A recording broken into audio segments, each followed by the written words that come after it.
Hey guys, tonight we tiptoe into the damp stone corridors of medieval Germany, where candlelight flickers along the mossy walls and the scent of beeswax and incense hangs low in the air. You're walking slowly now, the soles of your feet cool against the rough flagstones. Through an arched window you glimpse the garden, rows of fennel and feverfew glistening with dew under a pale moon. And there, near the edge of the herbs, a little girl in a woolen habit stares into space. Her name is Hildegard, and she's seeing something strange again. No, not a ghost or a squirrel or Brother Anselm picking his nose behind the altar, though he definitely is. She's seeing what she'll later call the shade of the living light, a cosmic, wordless download of divine wisdom that would probably fry the average Wi-Fi router. Hildegard is about 5, and no one else can see what she sees. So she does what most introverted kids do in a strict religious setting. She keeps it to herself. So, before you get comfortable, take a moment to like the video and subscribe, but only if you genuinely enjoy what I do here. Also, comment where you're listening from and what time it is. I read them all. Now dim the lights, maybe turn on a fan for that soft background hum. And let's ease into tonight's journey together. You press your fingers along the cold stone of the abbey wall and slip back in time. Born around 1098 in the Rhineland, baby Hildegard arrives as the youngest of 10 kids, which in the Middle Ages is the equivalent of being either invisible or a designated future nun. Her parents, minor nobility with a vague sense of piety and zero chill, tithe her to the church like she's a sack of barley. At age 8, she's sent to live with a woman named Jutta, an anchorite, which sounds cool but is really just someone who willingly gets bricked into a room next to a chapel for life. You're now squinting into this stone cell, which is more of a holy shoebox than a livable space. Jutta is intense. Think Gwyneth Paltrow if she only ate moss and prayed 12 hours a day. But she's kind, and she teaches Hildegard to read Latin psalms, sing hymns, and survive on like 2 lentils a day. And it's here, behind the safety of prayer and isolation, that Hildegard's visions intensify. Sometimes she sees blazing spheres hovering over valleys. Other times, it's figures cloaked in flame, shouting sermons that rattle her teeth. She describes it all later as, not from the outside, but from the inner eye. It's not exactly a spa day for the soul, but she grows into it. Historians still argue whether Hildegard's visions were symptoms of migraines, epilepsy, or genuine mysticism. Either way, she interprets them as holy and leans in. She doesn't share them at first because, well, medieval church authorities aren't known for being laid back about women claiming divine insight, especially not young women with unplucked eyebrows and a penchant for describing God as a glowing egg. And let's be real. You would have kept quiet, too. You, sitting cross-legged with a scratchy habit and a stomach full of boiled cabbage, would have nodded politely while Jutta talked about humility and secretly sketched fiery angels in the margins of your prayer book. That's exactly what Hildegard did. Still, she grows. Quietly. Her voice, soft at first, begins to hum with confidence. She starts composing little melodies, early versions of the chants she'll become famous for. She sneaks them into prayer time like secret messages wrapped in holy verse, and people begin to notice, even if they don't know quite what it is they're noticing. Then Jutta dies, and suddenly the monastic community turns to Hildegard. She's not the oldest nun, or the most intimidating, but she's the one they trust. And when she finally reveals her visions to her confessor, he gets nervous in the way only a medieval man can, sweaty, pale, and very keen to pass the responsibility to someone higher up. That someone is Bernard of Clairvaux, a monk with the power to make or break mystics. And to everyone's surprise, Bernard doesn't accuse her of heresy. He leans in. He says essentially, "Yeah, I buy it." Suddenly Hildegard, who used to blend in with the stone walls, is a woman with divine clout. By now, you're gliding through her garden again, past the buzzing bees and tangled nettles.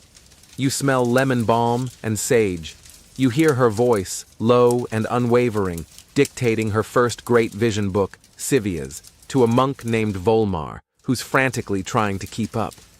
She sees the universe as a cosmic wheel, a spinning Ouroboros of divine love and judgment. And God? God is pure, spinning light. It's not bedtime reading for the faint-hearted, but Hildegard doesn't do faint. She does fire. She does fever.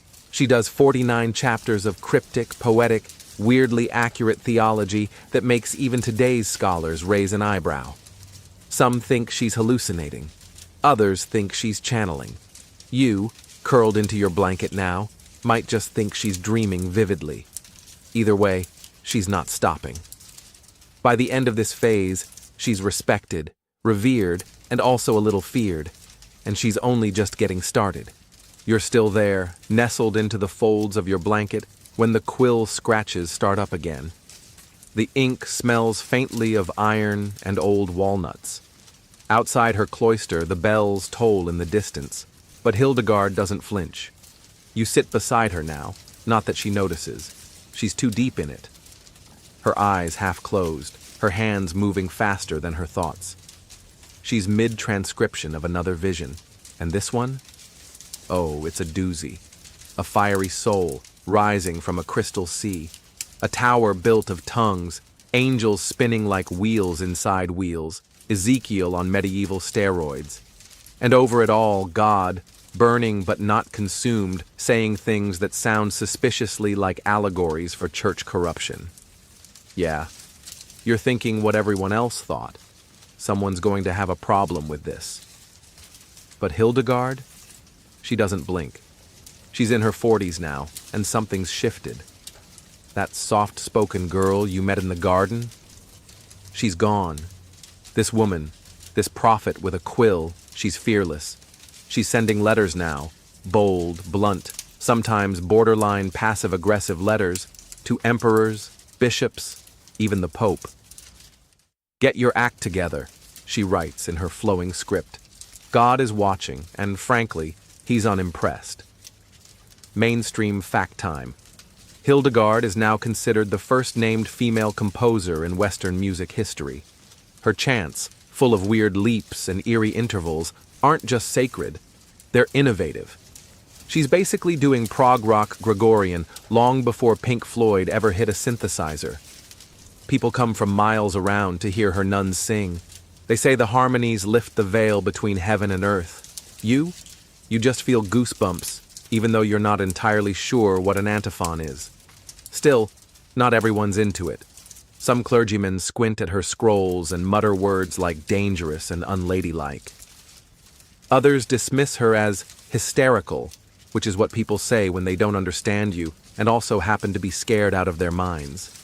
Historians still argue whether her writing was divinely inspired, politically calculated, or a deeply sophisticated coping mechanism for decades of confinement.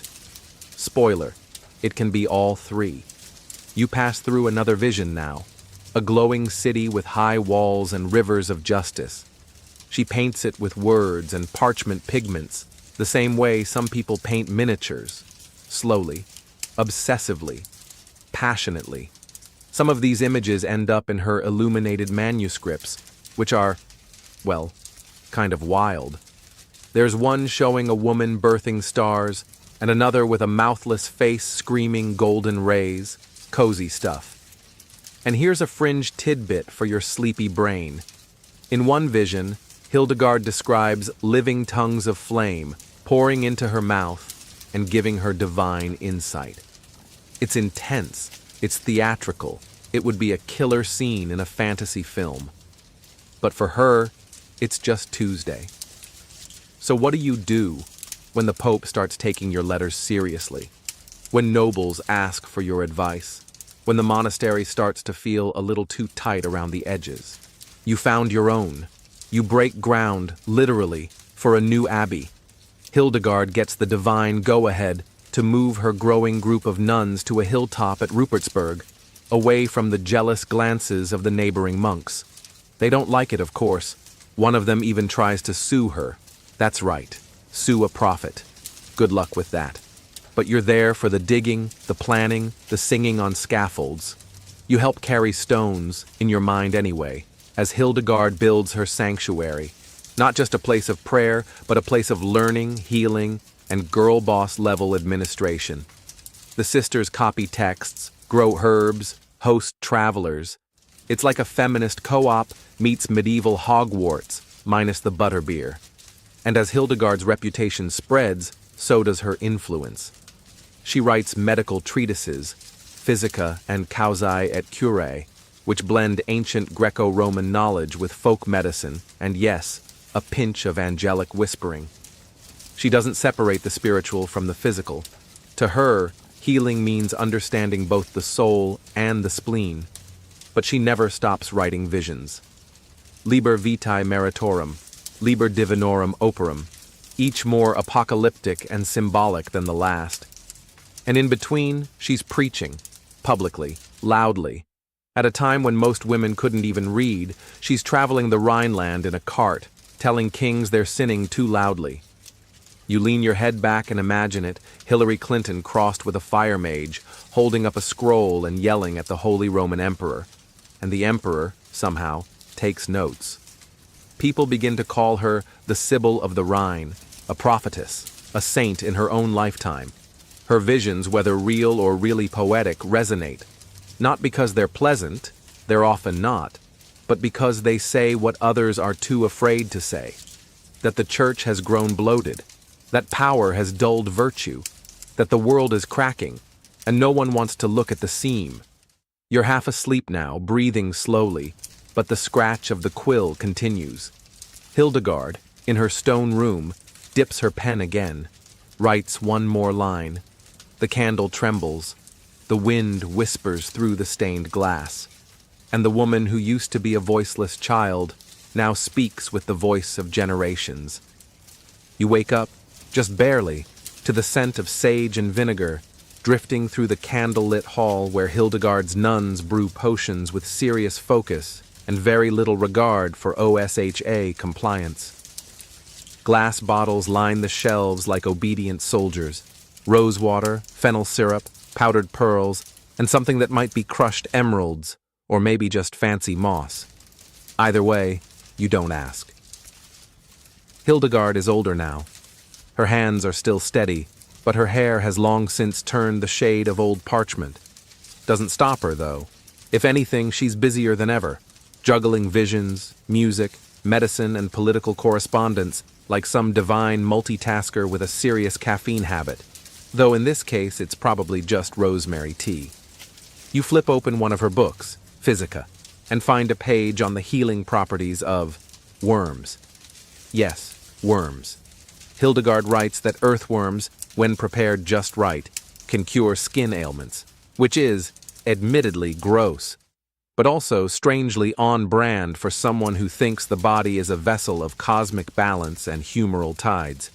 You keep flipping. She prescribes crushed gems for melancholy, lavender for grief. And fennel? Fennel is basically her version of kale.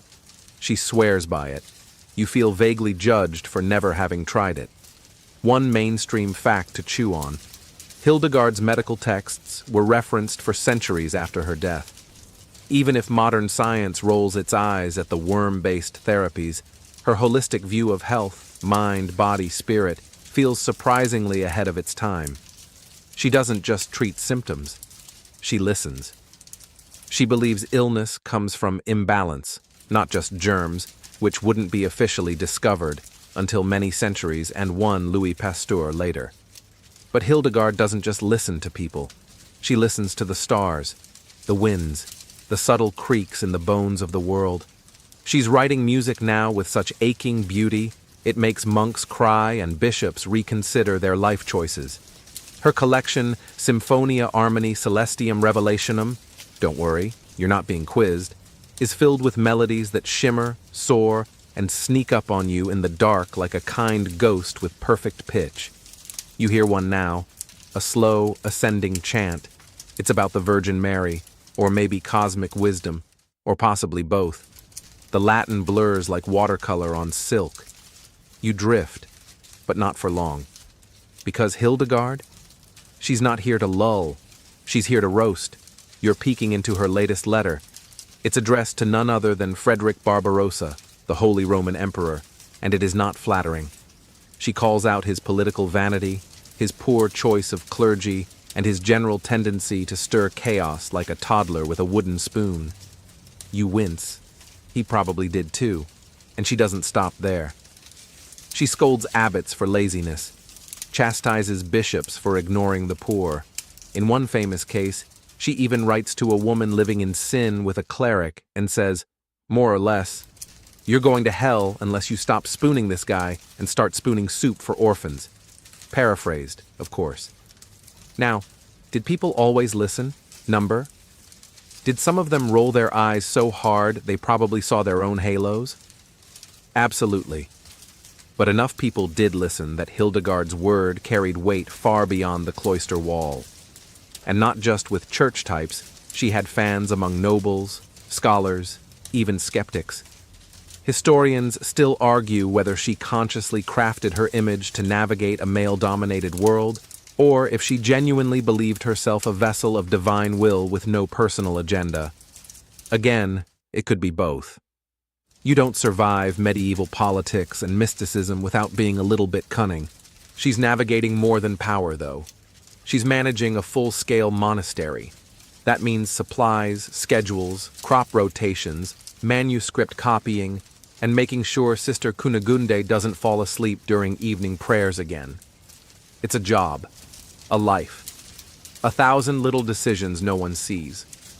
You walk beside her in the orchard, where apples hang heavy on the branch, and she murmurs a hymn under her breath, while mentally calculating how much honey they'll need for winter poultices. And still, she dreams. She dreams of a tower of virtues locked in battle with the vices, of luminous men with tongues like swords, of the soul as a feather on the breath of God. Yes, she actually wrote that. It's not just poetry, it's theology that feels like lullaby. You glance up at the rafters and wonder how she sleeps. Probably not much, probably between visions.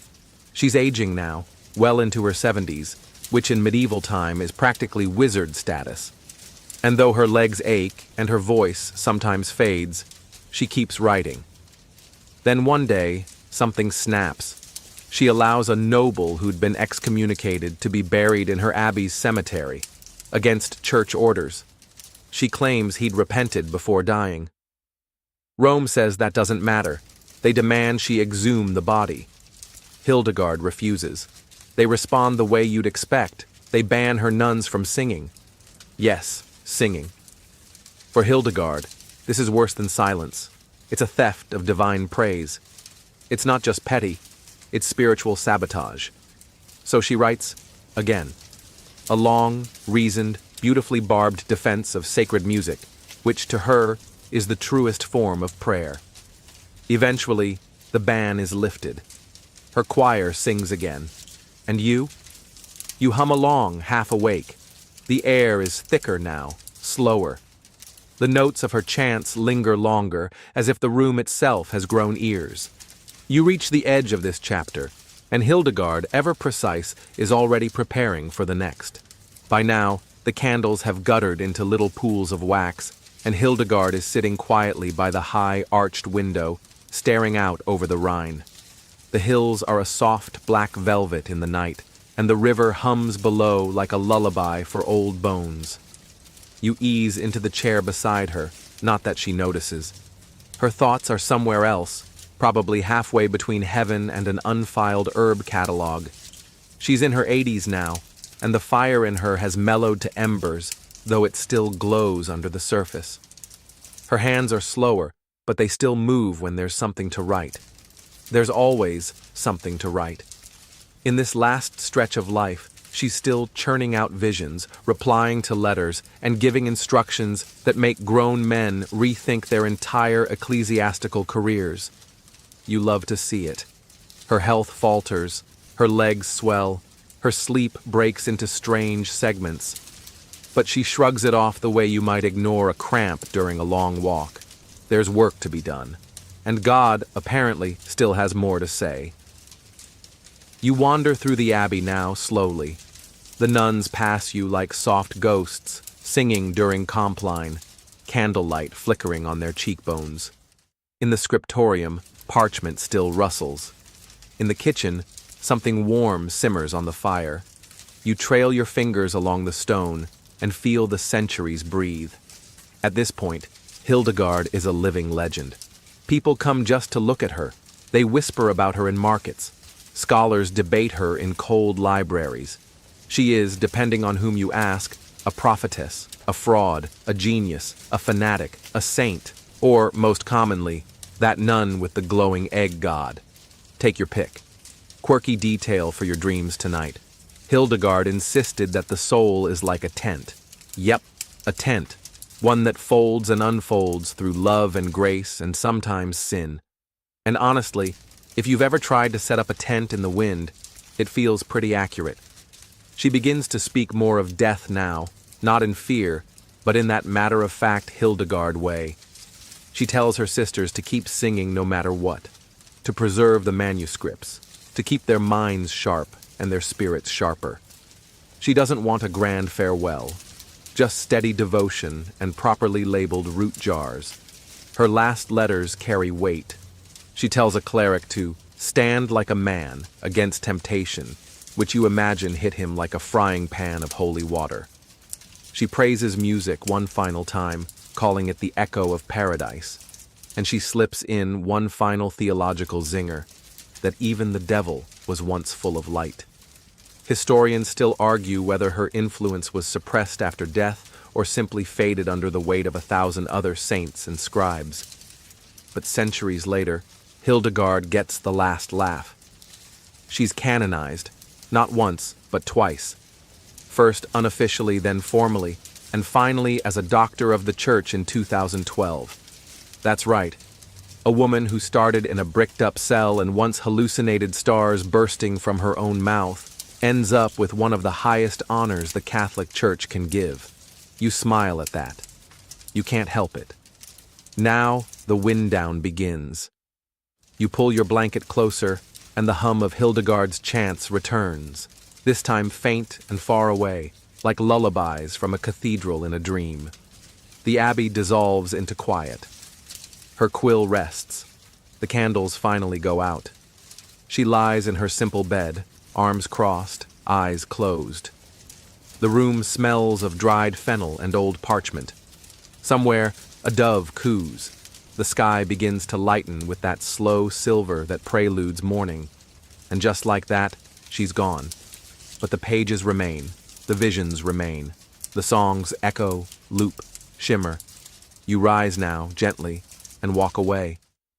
Her voice lingers in your ears, not as thunder, but as breath, as lullaby, as something quiet but unyielding, still unfolding somewhere in the corners of history. And now, with your body softened into the mattress, and your thoughts drifting like mist through a moonlit forest, let it all fade. The visions, the spiraling lights, the wheels within wheels, the golden breath of angels, dissolve into darkness. No more chants or quills or stern letters to emperors. Just stillness, just quiet. Your breathing is the only rhythm now, slow and even, like the lapping of a tide against the walls of Rupertsberg. Inhale, exhale, the kind of rhythm that feels like ancient prayer, or maybe just sleep finding its way back into your bones. Hildegard's voice, once firm and bright, softens into a whisper. She's not scolding anymore. She's humming, a melody that has no beginning and no end, a song for dreamers, for wanderers, for people who just need a night of rest wrapped in the dull shimmer of history. You let go of her world now, the stone walls, the old herbals, the singing nuns. You let it sink beneath you like a warm bath. There's no need to carry it, no need to remember all the Latin or the names of her books or the church politics that once burned like fire. That's for tomorrow, for waking hours. Right now, all you have to do is rest, float, breathe, and let that feather, her favorite image for the soul, drift you gently into sleep. It's okay if your mind slips away. You're safe, you're quiet, you're held. Sleep now. Sweet dreams.